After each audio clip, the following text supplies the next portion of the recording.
இரட்டை இலை சின்னம்தான் அதிமுகவின் பிரம்மாஸ்திரம் என்று நடிகர் ரஜினிகாந்த் கூறியுள்ளார். அதிமுக சார்பில் நடைபெற்ற முன்னாள் முதலமைச்சர் ஜானகி அம்மையாரின் நூற்றாண்டு விழாவில் ரஜினிகாந்தின் வாழ்த்துரை ஒளிபரப்பப்பட்டது. அதில் எம்ஜிஆர் மறைவுக்கு பிறகு ஜானகி அம்மையார் அரசியலுக்கு வந்தது ஒரு விபத்து என்று கூறினார். எம்ஜிஆர் மறைஞ்ச பிறகு அவர் அரசியலுக்கு வந்தது அரசியல் விபத்து, பொலிட்டிக்கல் ஆக்சிடென்ட். அவர் கொஞ்சம் கூட அதில் ஈடுபாடு இல்லை, இஷ்டமே இல்லை. ஒரு சூழ்நிலை ஒரு கைதியாக இருந்து சில பேருடைய வற்புறுத்தி அது அரசியலுக்கு ஒரு சிஎம் ஆனாங்க. இரட்டை இலை சின்னம்தான் அதிமுகவின் பிரம்மாஸ்திரம் எனவும் நடிகர் ரஜினிகாந்த் குறிப்பிட்டார். இது ஏடிஎம்கேவோட ஒரு பிரம்மாஸ்திரம்.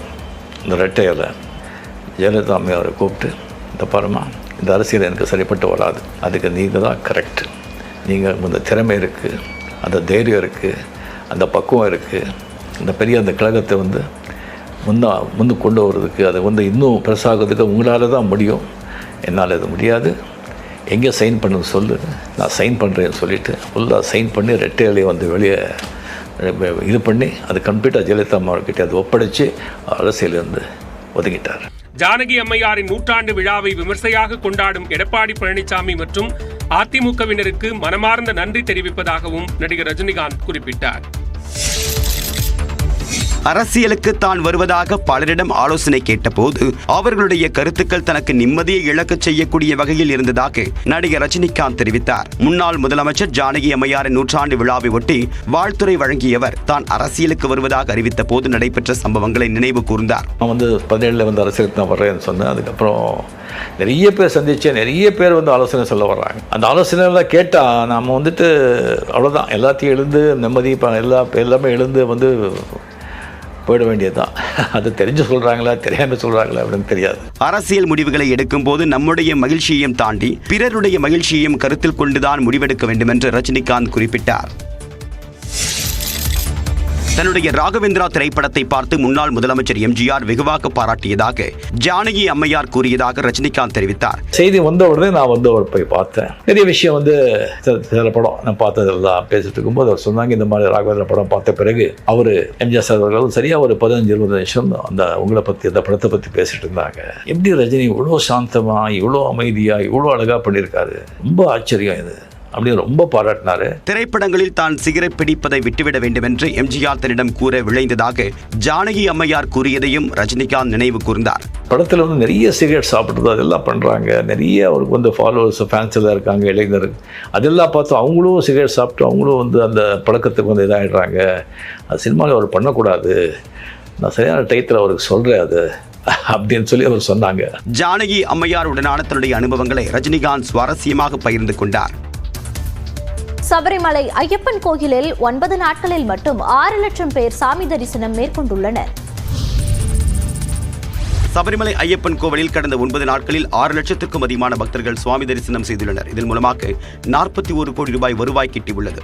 மண்டல மற்றும் மகரவிளக்கு பூஜையை முன்னிட்டு சபரிமலை ஐயப்பன் கோவில் நடை கடந்த 15ஆம் தேதி திறக்கப்பட்டது. அதற்கு அடுத்த நாள் முதல் தரிசனத்திற்கு பக்தர்கள் அனுமதிக்கப்பட்டு வருகின்றனர். இந்நிலையில் முன் எப்போதும் இல்லாத வகையில் இந்த ஆண்டு சபரிமலைக்கு வரக்கூடிய பக்தர்களின் எண்ணிக்கை அதிகரித்துள்ளது. பல்வேறு மாநிலங்களிலிருந்தும் திரளான பக்தர்கள் வந்து கொண்டிருப்பதால் கடந்த 9 நாட்களில் மட்டும் 6 லட்சத்திற்கும் அதிகமான பக்தர்கள் தரிசனம் செய்துள்ளனர். அவர்களின் வருகையால் 41 கோடி ரூபாய் வருவாய் கிடைத்திருப்பதாக தேவசம் போர்டு தலைவர் பிரசாந்த் தெரிவித்துள்ளார்.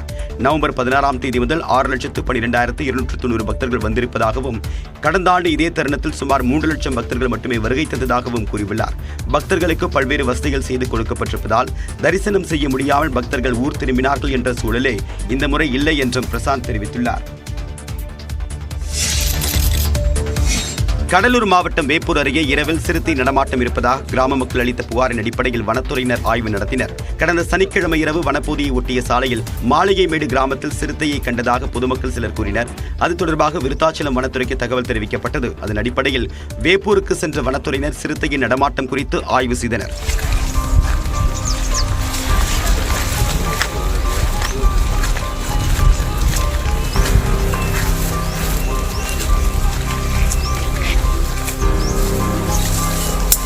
சிறுத்தையின் கால் தடங்கள் எதுவும் இல்லாததை வனத்துறையினர் உறுதி செய்தனர். இதனைத் தொடர்ந்து சிறுத்தை நடமாட்டம் என்ற தகவல் வதந்தி என்றும் பொதுமக்கள் அச்சப்பட தேவையில்லை என்றும் ஒலிபெருக்கி மூலமாக அறிவுறுத்தினர்.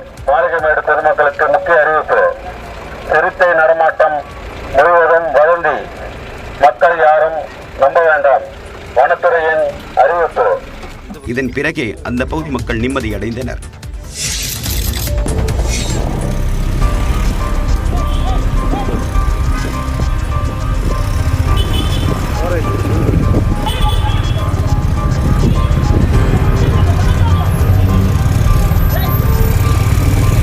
கொடைக்கானலில் தாயிடமிருந்து பிரிந்து சாலையில் தறிக்கெட்டு ஓடிய இந்த காட்டெருமை குட்டியை சுமார் 2 மணி நேரம் போராடி வனத்துறையினர் மீட்டனர். திண்டுக்கல் மாவட்டம் கொடைக்கானலில் கடந்த சில நாட்களாக காட்டெருமைகள் குடியிருப்பு பகுதிகளில் முகாமிட்டு வருகின்றன. இந்நிலையில் 7 ரோடு பகுதியில் தாயிடமிருந்து பிரிந்த காட்டெருமை குட்டி ஒன்று சாலையில் அங்கும் இங்குமாக ஓடியது.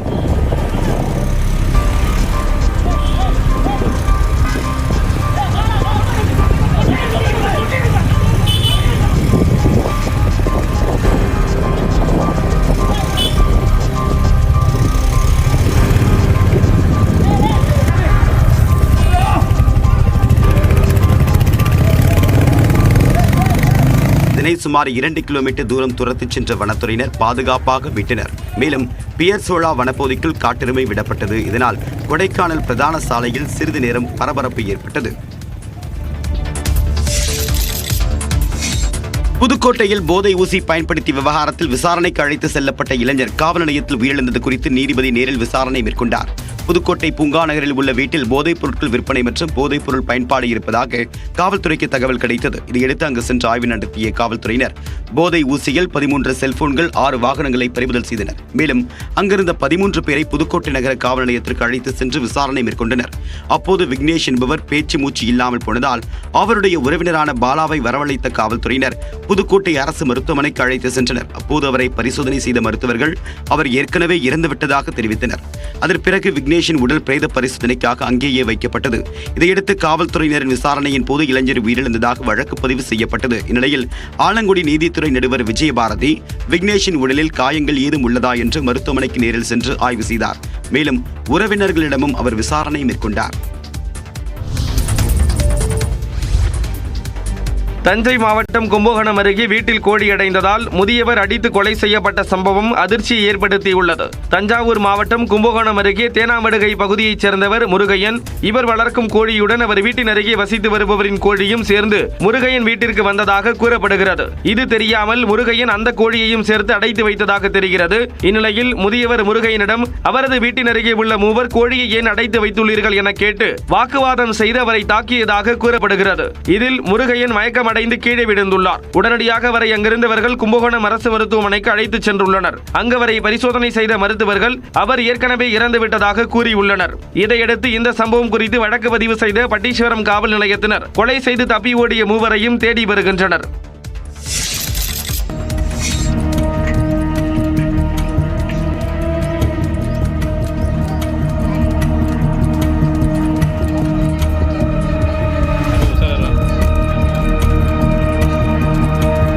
திருவண்ணாமலை மாவட்டத்தில் பித்தளை குடத்திற்குள் சிக்கிக்கொண்ட 5 வயது பெண் குழந்தையின் 2 கால்கள் த்ரில்லிங்காக வெளியே எடுக்கப்பட்ட காட்சிகளே இவை.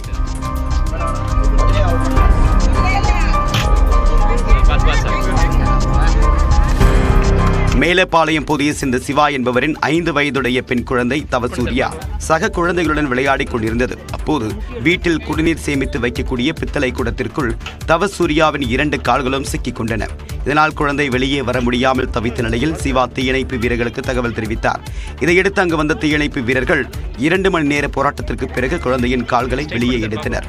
இரும்பு வெட்டுவான் கருவி மூலமாக பித்தளை குடத்தை வெட்டி குழந்தையை மீட்டு பெற்றோரிடம் ஒப்படைத்தனர்.